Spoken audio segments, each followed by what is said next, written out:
عطل في العصر، فاحنا هنغيرها الترس اللي هو تبع الكلاتش عشان هو التروس بتاعته ضعيفة. هات على الغسالة كده، خليك بقى مثبت وانا ايه بفك.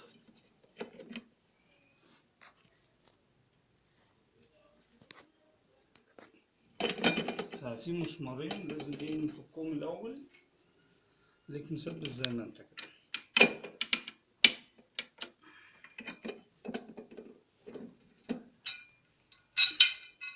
خليك مصور هنا على الغسالة.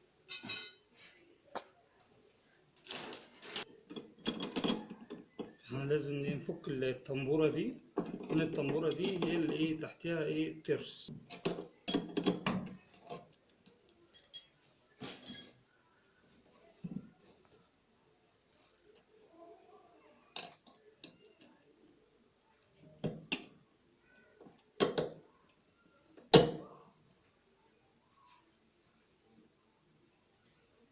ده هتصور هنا كده، ده الترس نفسه، السوستة الداخلية هي اللي ضعيفة، فاحنا هنشيله.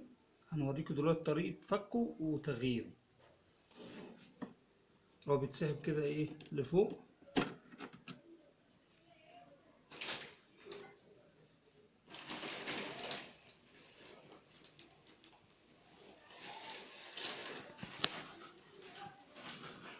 ده اللي هو ايه الترس الجديد.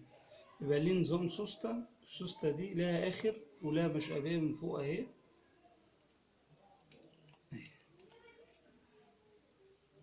زي كده. فاحنا هنركبه دلوقتي.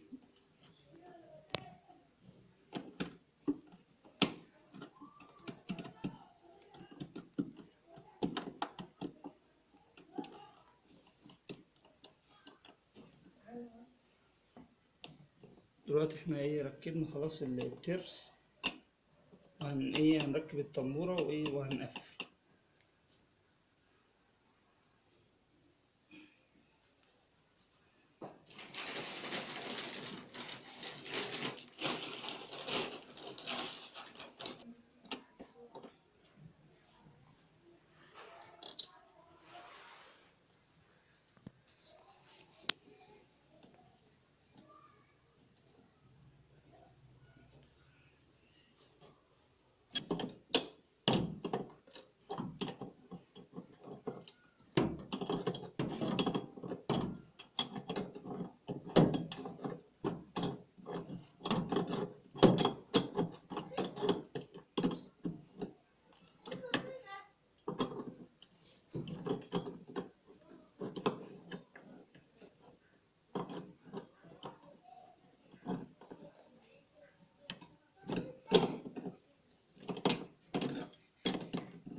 دي لازم ايه تتربط جامد عشان الحركة نفسها تبقى مظبوطة.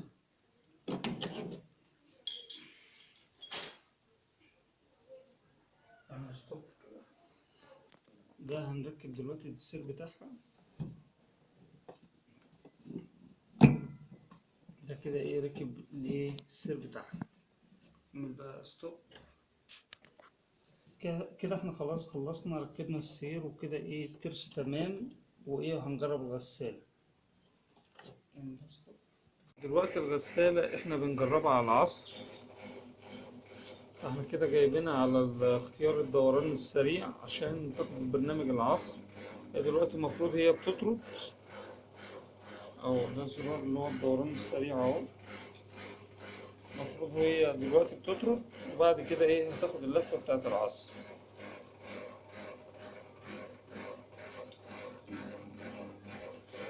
هي كده بتبتدي تلف عشان تعصر.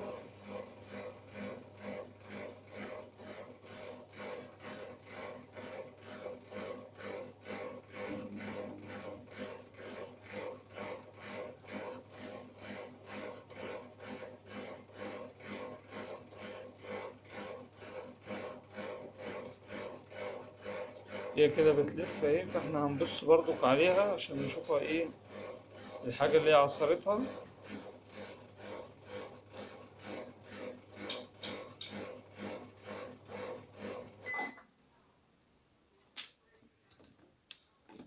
ده كده اهو اللبس اهو، لان هي ايه هتاخد وقت اكتر من كده، فاللبس اهو كده ايه هي عصر